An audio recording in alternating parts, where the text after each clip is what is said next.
تقدیر ہے خراب تو خواجہ کے در پہ آ، جو بھی دے گا تجھ کو وہ دے گا حساب سے، پانا ہے بے حساب تو خواجہ کے در پہ آ۔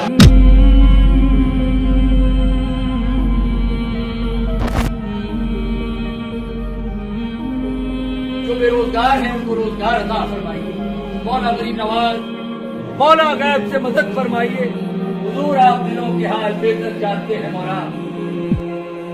ہم نہ فرشتے کو پکار سکتے ہیں اور نہ کسی ولی اللہ کو پکار سکتے ہیں، پکارو اللہ کو۔ تمہارا رب کہتا ہے مجھے پکارو، مجھ سے مانگو، میں تمہیں دوں گا، تمہاری دعا سنوں گا، قبول کروں گا۔ اور جو بربنائے تکبر مجھ سے نہیں مانگتے وہ جہنم میں داخل ہوں گے، ذلیل و خوار ہوں گے۔ لیکن غیبی طور پر کسی کے بارے میں یہ عقیدہ رکھ کر کہ وہ میری مشکل کشائی کر سکتا ہے، حاجت روائی کر سکتا ہے، میری مدد کر سکتا ہے، یہ شرک ہے، اور اس کے شرک ہونے میں کوئی شک نہیں۔ ان المساجد للہ فلا تدعوا مع اللہ احد۔ اب دیکھیے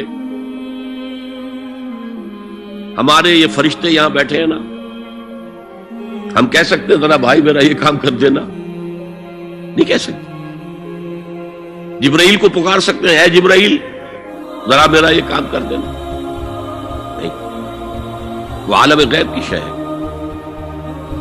کسی ولی اللہ کی روح کو پکار کر کہنا کہ میری یہ مشکل دور کر دے، نہیں۔ اللہ سے کہیں، اللہ کو پکارے، اللہ جس کے ذریعے سے چاہے آپ کی ضرورت پوری کر دے۔ بھلا کون خلقت کو پہلی بار پیدا کرتا پھر اس کو دوبارہ پیدا کرے گا؟ اور کون تم کو آسمان اور زمین سے رزق دیتا ہے؟ یہ سب کچھ اللہ کرتا ہے، تو کیا اللہ کے ساتھ کوئی اور معبود بھی ہے؟ ہرگز نہیں۔ کہہ دو کہ مشرکو اگر تم سچے ہو تو دلیل پیش کرو۔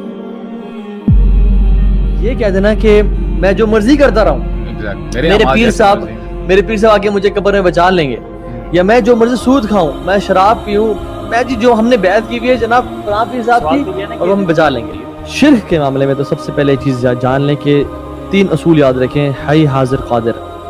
حی، حاضر، قادر۔ حی مینز الائیو، حاضر مینز پریزنٹ، اور قادر مینز جس چیز پہ وہ قدرت رکھتا ہو۔ جس شخص میں تینوں کوالٹیز ایٹ اے ٹائم پائی جائیں اس سے مدد مانگ سکتے ہیں۔ مثلا میں کہتا ہوں یار ابو سعد کا نہیں مجھے پانی پڑا دیں، وہ کیا ابو سعد حی ہے؟ ہاں حی ہے۔ حاضر ہے؟ یس حاضر ہے۔ اور قادر ہے مجھے پانی دینے پہ؟ یس قادر بھی ہے۔ لیکن میں اگر کہتا ہوں کہ ابو سعد مجھے یار اولاد چاہیے، کائنڈلی مجھے اولاد دیں، کوئی پیر صاحب ہیں، بڑے ولی ہیں، حی ہیں جی ہیں، حاضر ہیں جی حاضر ہیں، قادر ہیں اولاد دینے پہ؟ نہیں، قادر نہیں ہے، تو یہ آپ نہیں مانگ سکتے اس سے۔ پھر لوگ کہتے ہیں کہ آپ اس سے مدد مانگ رہے ہیں کہ مجھے پانی پلا دیں یا مجھے وہ بھی شرک نہ ہوا؟ وہ شرک نہیں ہے، کیونکہ اس پہ یہ 3 چیزیں فٹ ہو رہی ہیں۔ کوئی بابا جی قبر میں ہیں، بے شک وہ اللہ کے ولی ہیں، حی ہیں، حی نہیں ہے، حاضر ہے، حاضر بھی نہیں اپنی قبر میں موجود ہیں، اور قادر تو بالکل بھی نہیں ہے۔ اور آپ کہتے ہو کہ وہ سائیکلون سائڈ پہ کر دیتے ہیں، یعنی تو شرک الاکبر ہے نا۔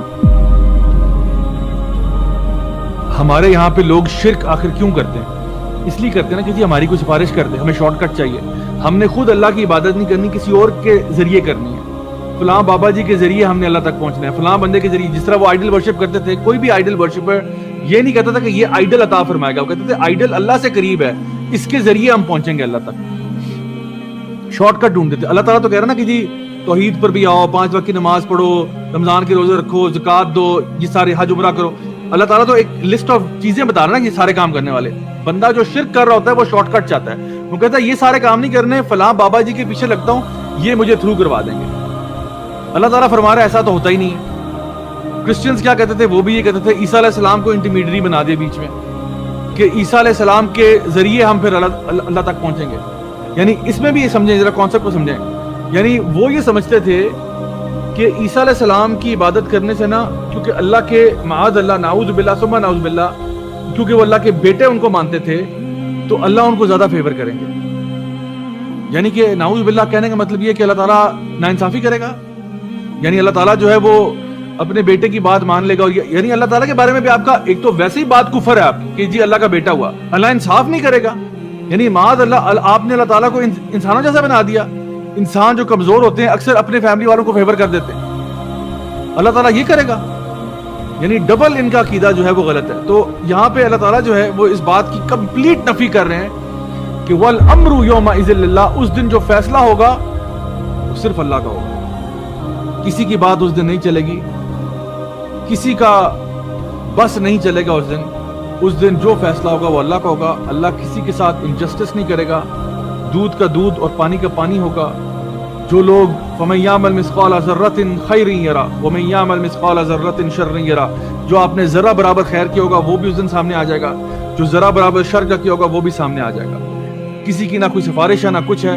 اللہ تعالیٰ فرماتے ہیں کوئی کسی کو فائدہ نہیں پہنچا سکتا. ہر بندہ نفسی نفسی کر رہا ہوگا, ہر بندے کو اپنی فکر پڑی ہوگی, ہر بندے کو اپنی ٹینشن ہوگی, اور جو فیصلہ ہوگا وہ صرف اللہ تعالیٰ کی ذات کا ہوگا.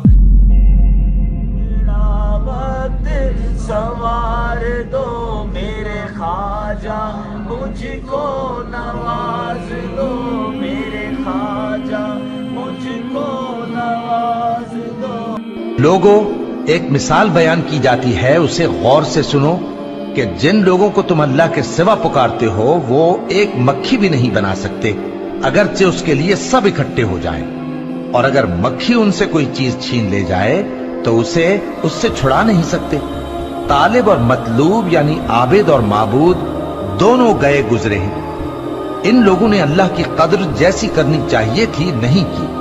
اللہ تو شرک معاف کر سکتا ہے, ہم یہ جملہ بھی نہیں بولیں کہ کر سکتا ہے, اس لیے لا تبدیل لکلمات اللہ.